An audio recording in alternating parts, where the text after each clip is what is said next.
Hello everyone, welcome to Angad academy.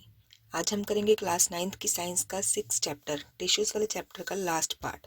इसका first, second और third part मैं ऑलरेडी अपलोड कर चुकी हूँ। उसका लिंक आपको नीचे डिस्क्रिप्शन बॉक्स में या फिर ऊपर सजेशन बॉक्स में मिल जाएगा। तो आज का हम इसका करेंगे last part. So let's start now.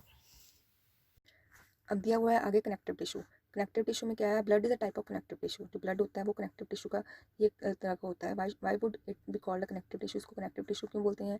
इसको चैप्टर स्टार्टिंग में उन्होंने हमें बताया था कि जो ब्लड होता है वो ऑक्सीजन को हमारी बॉडी के अलग अलग पार्ट्स में लेके जाता है, और हमारी बॉडी के अलग अलग पार्ट्स में से जो वेस्टेज होती है उसको कहाँ पर लेके आता है? लिवर में और किडनी में लेके आता है, ताकि वहाँ से वो हमारी बॉडी में से डिस्पोज ऑफ हो सके। ठीक है जी। तो एक तरह से जो ब्लड है वो पूरी बॉडी को आपस में कनेक्ट कर रहा है, तो इसलिए इसको कनेक्टिव टिश्यू भी बोलते हैं। तो उसके बाद दिया हुआ है कि इसके बारे में मोर डिटेल में हम पढ़ेंगे। Cells of connective tissue are loosely spaced. जो कनेक्टिव टिश्यूज़ के सेल होते हैं वो काफ़ी लूज होते हैं, लूजली स्पेस्ड होते हैं। ठीक है, उनके सेल्स जो होते हैं वो थोड़े दूर दूर होते हैं। ठीक है जी। And embedded in intercellular matrix. ठीक है, और एक जो मैट्रिक्स बनाते हैं, मैट्रिक्स मतलब कि एक तरह का पैटर्न सा बनाते हैं वो। द मैट्रिक्स में भी जेली लाइक, फ्लूइड, डेंस और रिजिड। ठीक है, जो मैट्रिक्स बनाते हैं वो जेली लाइक भी हो सकता है, फ्लूइड, डेंस और थोड़ा हार्ड भी हो सकता है। The nature of the matrix differs. जो मैट्रिक्स का नेचर होता है वो अलग अलग होता है। जो परफॉर्म करना होता है काम कनेक्टिव टिश्यू ने जो काम को परफॉर्म करना होता है, पर्टिकुलर फंक्शन जो उसने परफॉर्म करना होता है, उसके अकॉर्डिंग जो मैट्रिक्स होता है वो अलग अलग होता है इन द कनेक्टिव टिश्यूज़। ठीक है जी। इसके बाद उन्होंने हमें एक एक्टिविटी दी हुई है 6.4। उसमें उन्होंने बोला है कि आप ब्लड को एक ड्रॉप लेनी है अपने स्लाइड के ऊपर, आपने उसको माइक्रोस्कोप के नीचे अंदर ऑब्जर्व करना है कि आपको वहाँ ब्लड के अंदर क्या क्या दिखाई दे रहा है। तो ब्लड हैज़ अ फ्लूइड। ठीक है, एक लिक्विड होता है ब्लड, तरल पदार्थ की तरह होता है, और इसका एक मैट्रिक्स होता है, इसको क्या बोलते हैं? प्लाज्मा। ब्लड के मैट्रिक्स को बोलते हैं प्लाज्मा। तो इन विच रेड ब्लड कॉर्पिसल्स। ठीक है, जो रेड ब्लड कॉर्पिसल्स होते हैं प्लाज्मा के अंदर होते हैं, और वाइट ब्लड कॉर्पिसल्स होते हैं प्लाज्मा के अंदर। ठीक है जी।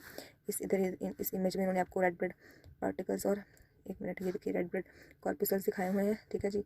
और ये इन्होंने आपको यहाँ पे डिफरेंट वाइट ब्लड कॉर्पिसल्स दिखाए हुए हैं। ठीक है जी। तो रेड ब्लड कॉर्पिसल्स जो होते हैं, वाइट ब्लड कॉर्पिसल्स होते हैं, वो कहाँ होते हैं ब्लड में? कि प्लाज्मा में होते हैं। Plasma contains protein, salts and hormones. Plasma जो होता है उसमें क्या होता है? प्रोटीन्स वगैरह होते हैं, सॉल्ट्स और हार्मोन्स भी होते हैं। Blood flows and transport gases, जो तो हम छोटी क्लासेस से पढ़ते हैं। जो ब्लड है वो फ्लो करता है हमारी बॉडी के अंदर अलग अलग पार्ट्स में, वहाँ पर गैसेज को, डाइजेस्टेड फूड को लेके जाता है, हार्मोन्स को और वेस्ट मटीरियल्स को इकट्ठा करता है from the different parts of the body. ठीक है जी। तो ये तो उन्होंने दिया हुआ है ब्लड। फर्स्ट एक कनेक्टिव टिश्यू दिया हुआ है ब्लड के बारे में। ठीक है जी। अब सेकंड कनेक्टिव टिश्यू इन्होंने दिया हुआ है bone. Bone is also a example of connective tissue. It forms a framework that supports a body. ठीक है जी, जो एक फ्रेमवर्क बनाती है, एक ढांचा सा बनाती है जिससे कि बॉडी को सपोर्ट मिलती है। It also anchors the muscles and supports the main organs of the body. जो बोन होती है वो मसल्स जो होती हैं हमारी, वो बोन्स के ऊपर होती हैं। ठीक है जी, ये बोन है, बोन के ऊपर ऐसे मसल्स बनी होती हैं। तो it also anchors the muscles, muscles को भी संभालती हैं बोन्स, और हमारी बॉडी का जो सपोर्ट्स द मेन ऑर्गन्स, हमारी बॉडी के जो मेन मेन ऑर्गन्स होते हैं उनको बोन्स होती है वो सपोर्ट करती है। It is a strong and non flexible tissue. बहुत स्ट्रॉन्ग और नॉन फ्लेक्सिबल टिश्यू होता है। आपको पता है हम किसी बोन को ऐसे फ्लेक्सिबल करके हिला नहीं सकते, उसको मोड़ नहीं सकते। ठीक है जी।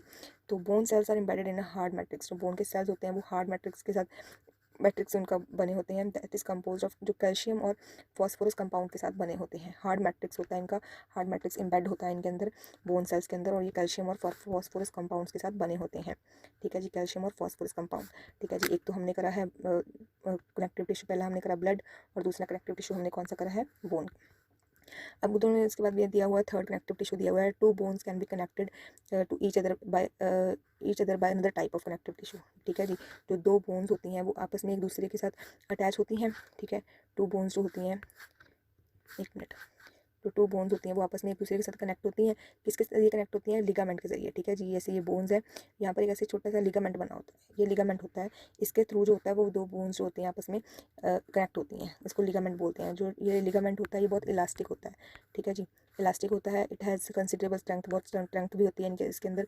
Ligaments contain very little matrix, इसके अंदर बहुत लिटिल सा पैटर्न सा मैट्रिक्स सा होता है। And connect bones with bones. ठीक है, और ये क्या करते हैं? बोन्स को बोन्स के साथ कनेक्ट करते हैं। मैंने आपको दिखाई थी यहाँ पे इमेज की, एक ये बोन है। ठीक है जी, एक ये बोन बनी हुई है और एक ये बोन बनी हुई है। ठीक है, और जो बोन होती है उसके, ये इनका जो दोनों के बीच में जो ज्वाइंट करने वाली बोन है, और इसको जो ये होता है, ये लिगामेंट होता है जो दोनों बोन्स को आपस में मिलाता है। तो tendons connect muscles to bones. Tendons होते हैं, वाइट कलर का सब्सटेंस होता है यहाँ पे, जो बोन होती है, जैसे ये बोन है। ठीक है, ये बोन का वाइट कलर का सब्सटेंस होगा यहाँ पे बोन के ऊपर, जो क्या करेगा, इसके जो ऊपर मसल होगी, ये मसल है, मसल को बोन के साथ अटैच करेगा। टेंडर ये होता है। ठीक है जी। तो with bones, tendons connect muscles to bones and are another type of connective tissue. ठीक है, जो टेंडर्स होते हैं वो भी क्या होते हैं? टेंडन्स भी एक कनेक्टिव टिश्यू है। तो हमने कौन कौन से पढ़ा? एक पढ़ा है हमने ब्लड, ठीक है। एक हमने ब्लड के बारे में पढ़ा, ब्लड। दूसरा हमने पढ़ा बोन्स के बारे में, bone is also connective tissue. फिर हमने पढ़ा लिगामेंट के बारे में, ligament is also connective tissue. And then we have studied about the tendons, tendons भी एक कनेक्टिव टिश्यू है। इसके बारे में और भी कनेक्टिव टिश्यूज दिए हुए हैं, उनके बारे में पढ़ेंगे अब हम। Another type of connective tissue is cartilage, cartilage भी कनेक्टिव टिश्यू होता है। हेड वाइडली स्पेस्ड सेल्स के अंदर काफ़ी सारी सेल्स के अंदर स्पेस होती है। सॉलिड मैट्रिक्स होता है इसका, किसके साथ बनता है ये, प्रोटीन्स और शुगर के साथ बनता है कार्टिलेज, ठीक है जी। और इसका काम क्या होता है, ये बोन्स की सरफेस को जो होता है स्मूदन्स बोन सरफेस, जो ये बोन है, ठीक है, बोन की जो ये सरफेस होता है इसको स्मूथ करता है, इसको सॉफ्ट सा बना के रखता है, जो कार्टिलेज टिश्यू होता है, ठीक है, जॉइंट से। It also present in the nose, nose के अंदर भी होता है ये, एयर के अंदर भी होता है, ठीक है, ट्रैंकिया के अंदर होता है, लैरिंग्स के अंदर भी होता है, ट्रैंकिया और लैरिंग्स के अंदर भी होता है। तो आपको पता है we can fold the cartilage of the ears, ठीक है, हम अपने कान को जैसे मर्जी ऐसे मरोड़ सकते हैं, ठीक है। तो कार्टिलेज जो होते हैं ईयर्स को उसको मरोड़ कर सकते हैं, पर जो हमारी आर्म्स होती हैं, आर्म्स के अंदर जो बोन्स होते हैं उनके कार्टिलेज को हम बेंड नहीं कर सकते, ठीक है जी। तो there think of how the two tissues are different, ठीक है, मतलब दो तरह टू टिश्यूज जो है वो डिफरेंट है, ठीक है जी। तो कार्टिलेज जो ईयर का कार्टिलेज है उसको हम फोल्ड कर सकते हैं, बट जो हमारी बोन्स होती हैं, आर्म्स की बोन है, उनको हम नहीं कर सकते, उसको हम फोल्ड नहीं कर सकते, ठीक है। इसके बाद उन्होंने हमें दिया हुआ है कौन सा टिश्यू दिया हुआ है, इसके बाद उन्होंने हमें एरियोलर टिश्यू, ठीक है, एरियोलर टिश्यू कनेक्टिव टिश्यू। ये क्या होता है, स्किन और मसल्स के अंदर होता है। जो areolar connective tissue is found between the skin and muscles, जो हमारी स्किन होती है और स्किन जो हमारे के अंदर जो मसल्स होती हैं, इन दोनों में के अंदर क्या होता है, कनेक्टिव टिश्यू होता है, इन दोनों के बिटवीन होता है। तो अराउंड ब्लड वेसल्स, जो ब्लड वेसल्स होती हैं, ऐसी ब्लड वेसल्स बनी होती हैं, उनके अराउंड भी एरियोलर कनेक्टिव टिश्यू होता है, ठीक है। नर्व्स, हमारी बॉडी के अंदर जो नर्व्स होती हैं उनके अंदर कनेक्टिव टिश्यू होता है, are in the bone marrow, और जो हमारी बॉडी के अंदर बोन मैरो होता है, ठीक है, उसके अंदर भी कनेक्टिव टिश्यू होता है। तो ये इन्होंने बताया हुआ है, आपको लोकेशन बताई हुई है कि बॉडी में कहाँ कहाँ पर एरियोलर कनेक्टिव टिश्यू जो होता है वो लोकेट होता है, कहाँ कहाँ पर होता है, स्किन और मसल्स के बिटवीन होता है, ब्लड वेसल्स के अराउंड, नर्व्स में और बोन मैरो में। It फिल्स the space inside the organs, जो हमारे ऑर्गन्स होते हैं उनकी जो बीच की स्पेस होती है उनको ये फिलअप करता है, एरियोलर कनेक्टिव टिश्यू जो होता है। स्पोर्ट्स इंटरनल, हमारे इंटरनल ऑर्गन्स को सपोर्ट करता है, और जो टिश्यूज होते हैं उनको रिपेयर करने का काम कौन सा टिश्यू करता है, एरियोलर कनेक्टिव टिश्यू करता है, ठीक है जी। तो where are fats stored in our body, body के अंदर हमारी फैट्स कहाँ पर होती हैं, fat storing adipose tissue, fats जो होते हैं वो एडिपोज टिश्यू के अंदर स्टोर होते हैं। और ये एडिपोज टिश्यू कहाँ पर होता है, ये बिलो द स्किन, ठीक है, स्किन के नीचे होता है और इंटरनल ऑर्गन्स के बीच में होता है, ठीक है जी, जो एडिपोज टिश्यू होता है, ठीक है। तो it is found below the skin and between internal organs, हमारे इंटरनल ऑर्गन्स होते हैं उनके बीच में भी एडिपोज टिश्यू होता है। The cells of this tissue are filled with fat globules, जो इस टिश्यू के सेल होते हैं, एडिपोज टिश्यू के जो सेल होते हैं वो फैट ग्लोब्यूल्स के साथ भरे हुए होते हैं। फैट ग्लोब्यूल्स का मतलब हम क्या बोल सकते हैं, स्मॉल स्मॉल पार्टिकल्स के साथ बोल सकते हैं, ड्रॉप्स बोल सकते हो आप, मतलब फैट के ड्रॉपलेट्स बोल सकते हो, ठीक है जी। फैट के ड्रॉपलेट्स के साथ जो एडिपोज टिश्यू होता है वो फिलअप हुआ होता है। तो स्टोरेज ऑफ फैट्स, इनके फैट्स की स्टोरेज होने की वजह से जो एडिपोज टिश्यू होता है उसको इंसुलेटर भी बोलते हैं, इंसुलेटर की तरह भी वो इंसुलेटर की तरह भी काम करता है, ठीक है जी। इंसुलेटर मतलब कि हीट को इंसुलेट करता है, हीट को अंदर जाने से या बाहर आने से रोकता है हमारी बॉडी में से। तो एडिपोज टिश्यू जो होता है वो एज ए हीट इंसुलेटर भी काम करता है, ठीक है जी। इसके बाद उन्होंने हमें दिया हुआ है muscular tissue. Muscular tissue consists of elongated cells, also called muscle fibres, ठीक है। जो मस्कुलर टिश्यूज होते हैं वो उनके सेल्स होते हैं वो काफ़ी लंबे लंबे होते हैं, काफ़ी लंबे टाइम तक रहते हैं, इलोंगेटेड सेल्स होते हैं, ठीक है, उनको मसल फाइबर्स भी बोलते हैं। This tissue is responsible for movement in our body, हमारी बॉडी में जो मूवमेंट होती है उस मूवमेंट के लिए मस्कुलर टिश्यूज होते हैं वो रिस्पॉन्सिबल होते हैं, ठीक है जी। और ये इलोंगेटेड होते हैं, काफ़ी लंबे समय तक ये वाले सेल्स जो होते हैं चलते हैं, ठीक है। Muscles contain special proteins, muscles के अंदर एक स्पेशल टाइप की प्रोटीन होती है जिसको क्या बोलते हैं, कॉन्ट्रैक्टाइल प्रोटीन्स, ठीक है। कॉन्ट्रैक्टाइल प्रोटीन्स क्या करती है, जो कॉन्ट्रैक्ट और रिलैक्स करती है, ठीक है, मसल्स को सिकुड़ती है और रिलैक्स पोजीशन में लेके आती है, और इसकी से क्या होती है, मूवमेंट होती है, हमारी बॉडी की मूवमेंट होती है। तीस तो इसके बाद उन्होंने दिया हुआ है हमें कि we can move some muscles by conscious will, ठीक है, हम कॉन्शियसली अपनी मर्जी से कुछ मसल्स को मूव कर सकते हैं। तो मसल्स होते हैं हमारी लिम्स के अंदर जो प्रेजेंट होते हैं, when we want them to stop, when we decide, ठीक है। लिम्स के जो अंदर जो भी होते हैं मसल्स होते हैं उनको जब हम चाहे मूव करते हैं और जब हम चाहे नहीं मूव करते, तो such muscles are called voluntary muscles, इनको क्या बोलते हैं, वॉलंटरी मसल्स, जिनको हम अपनी मर्जी से अपनी नीड के अकॉर्डिंग जब चाहे हम यूज़ कर सकते हैं, उन मसल्स को बोलते हैं वॉलंटरी मसल्स, ठीक है जी। तो these muscles are also called skeletal muscles, इनको हम स्केलेटल मसल्स भी बोलते हैं। तो इट्स इंपॉर्टेंट, आपको पूछ सकते हैं कि कौन से मसल्स हैं जिनको वॉलंटरी मसल्स जिनको हम स्केलेटल मसल्स भी बोलते हैं। तो वॉलंटरी मसल्स होते हैं इनको हम स्केलेटल मसल्स भी बोलते हैं, as they are mostly attach to bones, क्योंकि ये बोन्स के साथ अटैच होते हैं, मसल्स होते हैं ये बोन्स के साथ अटैच होते हैं और बॉडी मूवमेंट में हेल्प करते हैं। Under the microscope these muscles show alternate light and dark bands और स्ट्रेशंस व्हेन स्टेन्ड अप्रोप्रिएटली, ठीक है जी। जब माइक्रोस्कोप के नीचे ऑब्जर्व करेंगे हम तो देखेंगे कि जो ये मसल्स होते हैं ये लाइट भी होते हैं, डार्क भी होते हैं, बैंड्स होते हैं इनके ऊपर बने हुए, और स्ट्रिएशंस, ठीक है, स्ट्रिएशंस बने होते हैं, स्ट्रिएशंस होते हैं व्हेन स्टेन्ड अप्रोप्रिएटली, अगर उनको हम अच्छी तरह से स्टेन नहीं भी करेंगे तो स्ट्रिएशंस दिखेंगे हमें वो, ठीक है जी। स्ट्रिएशंस दिखेंगे। As a result they are also called striated muscles. तो इसलिए इनको कौन सी मसल्स बोलते हैं, इनको स्ट्रिएटेड मसल्स भी बोलते हैं, क्योंकि ये स्ट्रिएशन दिखेंगे under the microscope. The cells of this tissue are long cylindrical. जो इस टिश्यू के सेल होते हैं वो कौन से होते हैं, स्केलेटल मसल टिश्यूज़ के जो सेल्स होते हैं वो लॉन्ग होते हैं, ठीक है जी। तो लॉन्ग होते हैं, सिलेंड्रिकल होते हैं, अनब्रांच्ड एंड मल्टी न्यूक्लिएट, ठीक है। जो सेल्स होते हैं उनके काफ़ी सारे अंदर न्यूक्लियस होती हैं, मल्टी न्यूक्लियस होते हैं, जो मस्कुलर टिश्यूज़ होते हैं, मस्कुलर टिश्यूज़ के जो सेल्स होते हैं, ठीक है जी। तो the movement of body food in the alimentary canal और the contraction and relaxation of blood vessels are involuntary movement. हमारे अंदर जो फूड चला जाता है और फूड जो हमारे अंदर डाइजेस्टिव प्रोसेस पूरा चलता है वो हमारी विश के अकॉर्डिंग नहीं चलता, वो अपने आप होता है। जो ब्लड वेसल्स होती हैं या जो हार्ट होता है उसके जो कंट्रैक्शन और रिलैक्सेशन होती है वो अपने आप होती है, हम खुद तो नहीं करते, हम सिर्फ फूड को खाते हैं और वो फूड हमारी बॉडी के अंदर जाके जो कुछ भी प्रोसेस होता है खुद अपने आप होता है वो प्रोसेस, ठीक है। डाइजेस्ट वगैरह खुद होता है। तो ये वाली जो मूवमेंट्स होती हैं जिनके ऊपर हमारा कंट्रोल नहीं होता उन मूवमेंट्स को हम क्या बोलते हैं, इनवॉलंटरी मूवमेंट्स, ठीक है जी। और जो मसल्स इन इनवॉलंटरी मूवमेंट्स के लिए रिस्पॉन्सिबल होती हैं उन मसल्स को हम क्या बोलते हैं, इनवॉलंटरी मसल्स, ठीक है जी। इनको क्या हम बोलते हैं, इनवॉलंटरी मसल्स। तो we cannot really start them और stop them by simply wanting to do so. अगर हम चाहते हैं कोई रोक नहीं सकते और उनको शुरू नहीं कर सकते। तो स्मूथ मसल्स और वो इनवॉलंटरी मसल्स कंट्रोल सच मूवमेंट्स, ठीक है जी। जो इनवॉलंटरी मूवमेंट्स होती हैं हमारी बॉडी के अंदर उनको जो कंट्रोल करता है वो कौन सी मसल्स होती हैं, इनवॉलंटरी मसल्स होती हैं। They are also found in the iris of the eye. हमारी आइज की इरिस होती है, यूरेट्रस यूट्रस जो होती है, ठीक है, यूरेट्रस। और bronchi of the lungs, lungs के जो अंदर ब्रोंकी होते हैं जो छोटे छोटे से सैक्स वगैरह बने होते हैं, ठीक है जी। जो अपने आप जब O2 और CO2 का डिफ्यूजन होता है, डिफ्यूजन का प्रोसेस होता है तो वो कभी अपने आप सिकुड़ती है ब्रोंकी और कभी अपने आप रिलैक्स पोजीशन में आती है, ठीक है जी। जो छोटी छोटी बोरियों के टाइप बनी होती है, सैक लाइक स्ट्रक्चर होता है हमारे लंग्स के अंदर, ठीक है। तो वो भी अपने आप होता है, इनवॉलंटरी होता है जब हम रेस्पिरेशन करते हैं, ब्रीदिंग करते हैं, ठीक है जी।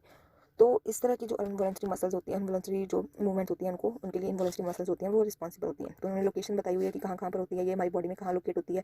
ये आइस के अंदर लोकेट होती है, इरिस में, यूरेटर्स में, ठीक है। और bronchi of the lungs. Cells are long and pointed ends, ठीक है। जो सेल्स होते हैं वो लॉन्ग होते हैं, लंबे लंबे होते हैं, ठीक है जी। और पॉइंटेड एंड्स, और साइड से बहुत पतले पतले से होते हैं सेल्स, ठीक है। स्पिंडल शेप, जैसे नीडल की तरह बोल सकते हैं हम लोग, तिखे होते हैं। एंड यूनिस न्यूक्लिएट, और उनका एक सिंगल न्यूक्लियस होता है, ठीक है जी। जो इंटरवॉलेंट्री मसल्स होती हैं उनका जो न्यूक्लियस होता है वो सिंगल होता है, ठीक है। और जो वॉलंटरी मसल्स होती हैं जिनको हम अपने अकॉर्डिंगली जिन मसल्स को मूव करते हैं उनमें जो न्यूक्लियस होता है वो मल्टी न्यूक्लिएट होता है, ठीक है। और ये होता है सिंगल न्यूक्लिएट होता है, ठीक है जी। तो they are also called unstriated muscles. इनको हम क्या बोलते हैं, अनस्ट्रिएटेड मसल्स भी बोलते हैं, ठीक है जी। अनस्ट्रिएटेड मसल्स भी बोलते हैं। तो the muscles of the heart show rhythmic contraction and relaxation through out the life. हमारा जो हार्ट होता है, दिल हमारा जो है वो सारी ज़िंदगी थ्रू आउट द लाइफ वो रिदम की तरह से रिदमिक कंट्रैक्शन और रिलैक्सेशन करता है। कभी सिकुड़ जाता है, कभी नॉर्मल पोजीशन में आ गया, रिलैक्स हो गया, कॉन्ट्रैक्ट हो गया, रिलैक्स हो गया। सारी ज़िंदगी जो हमारे हार्ट होता है वो इसी प्रोसेस में चलता है। तो ये भी इनवॉलंटरी मसल्स के होता है, ठीक है जी। क्योंकि अपने आप में हो रही है, हम तो नहीं कर रहे, तो हमारा हार्ट अपने आप कॉन्ट्रैक्ट और रिलैक्स हो रहा है, ठीक है। तो ये भी इनवॉलंटरी मसल्स होता है। पर जो हार्ट के इनवॉलंटरी मसल्स होते हैं उनको हम क्या बोलते हैं, कार्डियक मसल्स बोलते हैं, ठीक है जी। तो हार्ट मसल सेल्स जो होते हैं वो सिलेंड्रिकल शेप के होते हैं, ठीक है जी। और ब्रांच्ड एंड यूनी न्यूक्लिएट। और हार्ट मसल सेल्स जो होते हैं उनके वो भी एक सिंगल न्यूक्लियस के ही बने हुए होते हैं, उनका अंदर भी एक सिंगल न्यूक्लियस होता है। तो compare the structure of muscular tissues, जो अलग अलग टाइप के मस्कुलर टिश्यूज एक्टिविटी दी हुई है उनके स्ट्रक्चर को आपने कंपेयर करना है, ठीक है। उनका शेप वगैरह जो है, उनकी जो न्यूक्ली वगैरह होती है, नंबर ऑफ न्यूक्ली है और पोजीशन ऑफ न्यूक्ली है सेल के अंदर, उसको आपने क्या करना है, नोट डाउन करना है। एक्टिविटी दी हुई है आपको करने के लिए, ठीक है जी। इसके बाद उन्होंने हमें दिया हुआ है नर्व्स टिश्यू। इसके बाद उन्होंने दिया हुआ है nerves tissue. All cell possess the ability to respond to stimuli, ठीक है। जो सारे सेल्स होते हैं हमारी बॉडी के अंदर वो स्टिमुली को रिस्पॉन्स करते हैं। मतलब अगर हमारी बॉडी में कुछ हुआ है एकदम से तो वो हमें हमारे ब्रेन पे मैसेज पहुंचाते हैं कि जैसे नीडल चुभाई है किसी ने कोई, तो हमारे एकदम से ब्रेन में मैसेज आता है कि हाँ जी कुछ हुआ है, ठीक है। स्टिमुली को रिस्पॉन्स करते हैं। However cells of the nerves tissue are highly specialised for being stimulated, ठीक है। जो सेल्स होते हैं नर्व्स टिश्यू के जो सेल्स होते हैं वो बहुत ज़्यादा स्टिमुलेटेड होते हैं, highly specialised for being stimulated, ठीक है। वो एकदम से फटाफट चौकन्ने हो जाते हैं कि बॉडी को कुछ हीट लगी है या कोई नीडल चुभी है या करंट लगा है, कुछ भी होता है तो ऐसा, तो वो फटाफट नर्व्स टिश्यू जो होते हैं वो फटाफट स्टिमुली को रिस्पॉन्स करते हैं। And and then transmitting the stimulus very rapidly. और जो स्टिमुलस होता है, कुछ भी हुआ है, हीट लगी है, नीडल हुई है, जो भी है, उसको फटाफट rapidly from one place to another place पहुंचाते हैं within the body. The brain, spinal cord and nerves are all composed of the nerves tissue. Brain हो गया, ठीक है जी, ब्रेन हो गया, स्पाइनल कोड हो गया और नर्व्स जो हो गए, ये सारे किसके बने हुए हैं, नर्व्स टिश्यू के बने हुए हैं। The cells of this tissue are called nerve cells और न्यूरॉन्स। सेल्स होते हैं इस टिश्यूज़ के, उनको क्या बोलते हैं, नर्व सेल्स बोलते हैं या न्यूरॉन्स बोलते हैं, ठीक है जी। जो नर्व्स टिश्यू होते हैं उनके जो सेल्स होते हैं उनको नर्व सेल्स बोलते हैं या न्यूरॉन्स बोलते हैं। Neuron consist of a cell body with a nucleus and cytoplasm.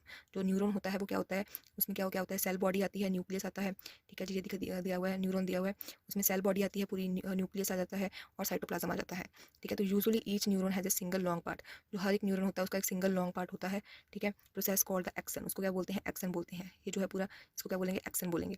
And many short branched parts, ठीक है, और बहुत छोटे छोटे ब्रांच टाइप पेड़ की टहनियों की तरह के बहुत छोटे छोटे ब्रांच्ड पार्ट्स होते हैं, ठीक है जी, ब्रांच पार्ट्स होते हैं जिनको क्या बोलते हैं, डेंड्राइट्स, ठीक है। ये देखिए दिखाया हुआ है इन्होंने, ये डेंड्राइट्स हैं, ठीक है जी। साइटोप्लाज्म में से निकले हुए हैं छोटे छोटे ब्रांच की तरह के पार्ट निकले, इनको क्या बोलते हैं, डेंड्राइट बोलते हैं। तो an individual nerve cell may be up to a metre long, 1 metre long हो सकता है जो एक अकेला नर्व सेल होता है। तो many nerve fibres bound together by connective tissue make up a nerve, ठीक है जी। तो बहुत सारे नर्व के फाइबर्स होते हैं, वो कनेक्टिव टिश्यू के थ्रू बाउंड हुए होते हैं, एक दूसरे के साथ जुड़े हुए होते हैं एक नर्व को बनाने के लिए, ठीक है जी। नर्व फाइबर्स होते हैं, तो बेसिकली इस लाइन में बोला गया कि जो नर्व फाइबर्स होते हैं वो कनेक्टिव टिश्यूज़ के जरिए एक दूसरे के साथ बाउंड होते हैं, जुड़े हुए होते हैं इकट्ठे, ताकि वो एक नर्व बना सकें। तो signal that passes along the nerve fibre is called a nerve impulse. जो सिग्नल होते हैं, पास होते हैं नर्व फाइबर के थ्रू, उसको क्या बोलते हैं, नर्व इम्पल्स बोलते हैं। सिग्नल जो पास होते हैं उनको नर्व इम्पल्स बोलते हैं। तो nerve impulses allow us to move our muscles when we want to. जो नर्व इम्पल्सेस होते हैं वो क्या करते हैं, हमारी मसल्स को जब हम चाहे मूव करने में हेल्प करते हैं। The functional combination of nerve and muscles tissue is fundamental to most animals. तो काफ़ी सारे एनिमल्स होते हैं, ठीक है, तो उनका जो कॉम्बिनेशन होता है नर्व्स का और मसल्स का, ठीक है, मसल टिश्यूज़ का, नर्व्स टिश्यू और मसल टिश्यूज़ का जो कॉम्बिनेशन होता है वो आम होता है, बहुत फंडामेंटल होता है, मतलब ज़रूरी होता है हर एनिमल्स के अंदर, ठीक है। तो this combination enables animals to move rapidly in response to stimuli. जो ये कॉम्बिनेशन होता है नर्व का और मसल का, ये कॉम्बिनेशन की वजह से क्या होता है, एनिमल्स होते हैं उनको अगर कुछ भी हुआ है रिस्पॉन्स करते हैं फटाफट स्टिमुली के प्रति, ठीक है, फटाफट रैपिडली उनको रिस्पॉन्स करते हैं, ठीक है जी। तो ये हमारा हो गया नर्व सेल्स। तो बेसिकली हमने कौन कौन से सेल्स पढ़े हैं, जो हमने एनिमल सेल्स के अंदर पढ़े हैं, एपिथेलियल सेल्स, एक मिनट, जो हमने